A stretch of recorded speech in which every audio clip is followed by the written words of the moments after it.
que vai ter os netos de Nhozinho quando ele morrer, Antônio Dino, Pedro Alcântara e Zelinda Lima. Só.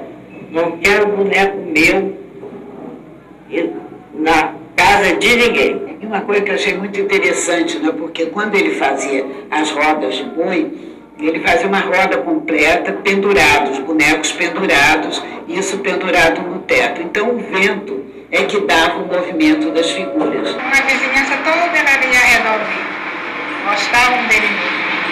O maranhense Antônio Bruno Pinto Nogueira nasceu em 17 de maio de 1904, no recém-criado distrito de Bacuripanã, no município de Cururupu, na zona litorânea do estado. Viveu uma infância normal até os 12 anos, quando a doença chegou. Mas ele já sabia fazer seus barquinhos de buriti e seus papagaios de papel. A doença feriu e torceu-lhe o corpo durante 22 anos. Nada que impedisse de Antônio tornar-se um dos mais significativos artistas do Maranhão. O Nhozinho, o dono de imensas miudezas. A história do Nhozinho surgiu em 2005, quando a minha produtora fez junto com a Merck um projeto de artes plásticas só com artistas que possuem alguma deficiência, artistas brasileiros que possuem alguma deficiência.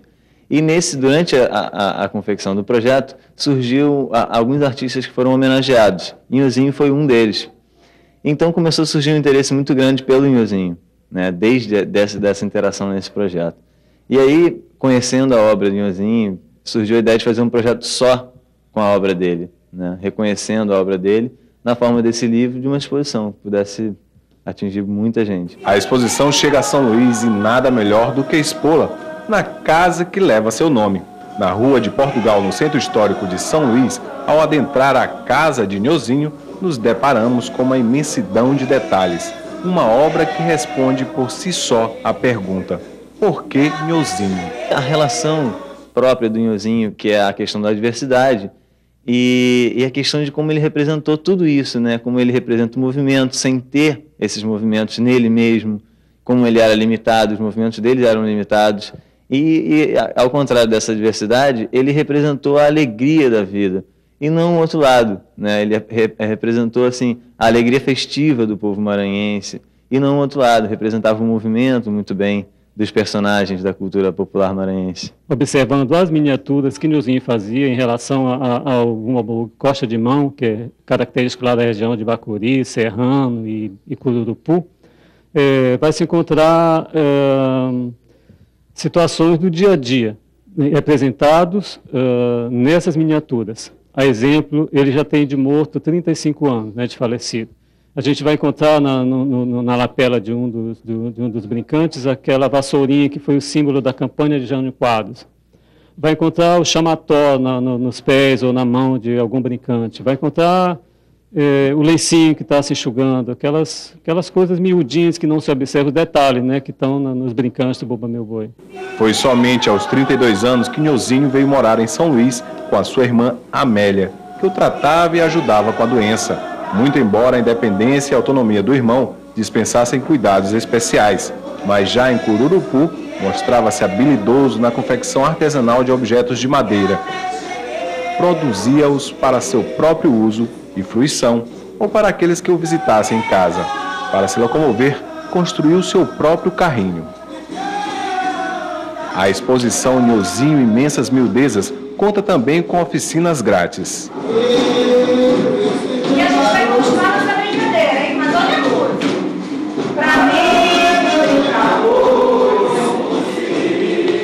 você. Essas oficinas são para fazer uma visita guiada por dentro da exposição e depois a gente trazer um pouco desse universo que traz a oficina, que é o universo do boi de costa de mão, que é o lugar de origem do Nhozinho Cururupu. Então a ideia é poder estar trazendo esse gestual que ele foi imprimindo nos bonequinhos dele, e a gente vai aqui fazer um trabalho com esse gestual também, trazendo um pouco essas cenas que o Nhozinho ele trabalhava muito com as pessoas que ele via, né? Ele vivia muito o que ele fazia. Então a ideia é que a gente também vivencie um pouco esse gestual, essa movimentação, esse cotidiano do boi de costa de mão e principalmente do trabalho do Nhozinho. Mas foi por isso que eu andei e até cheguei aonde eu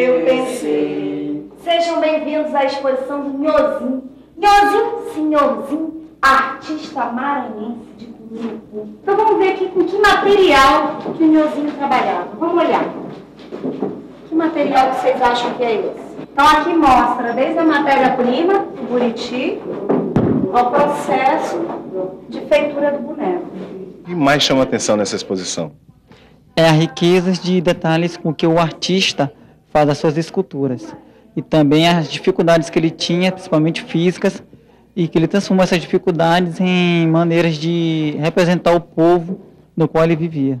Os detalhes nas produções de miniaturas de brincadeiras de Bumba Meu Boi, ao estilo de Mowgli, impressionam e o consagram definitivamente no mundo da arte popular brasileira.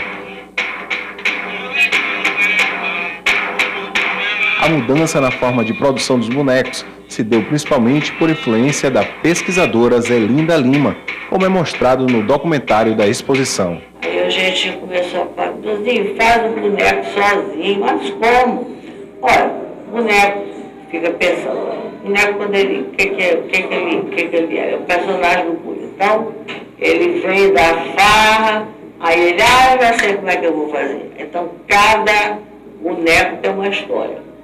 Ele fazia um que estava dançando, o outro que ia para o mercado, encontrou o boi e dava para a cesta de... Não sei se ainda teve isso aí, o seu Álvaro levou.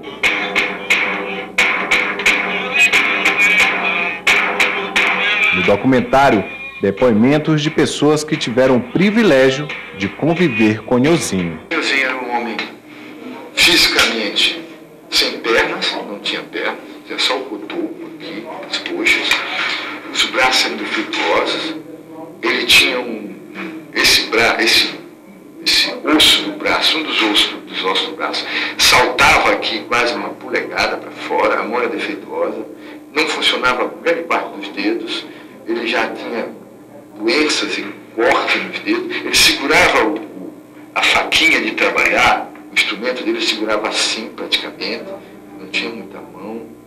Essa outra mão era defeituosa, ele pegava, apoiava, ele dava um jeito, ele prendia as peças e cortava essas coisas, trabalhava. A essa altura, Nhozinho já conquistara reconhecimento fora do Narrado por Zé Cabaleiro, que encerra o documentário mostrando um certo incômodo com a falta de interesse do próprio maranhense por um artista que nada mais fez do que explicitar uma das mais importantes manifestações culturais do Estado em suas imensas miudezas. O que eu mais lamento nessa história do Nhozinho é o fato de ele ser muito pouco conhecido no próprio Estado, né?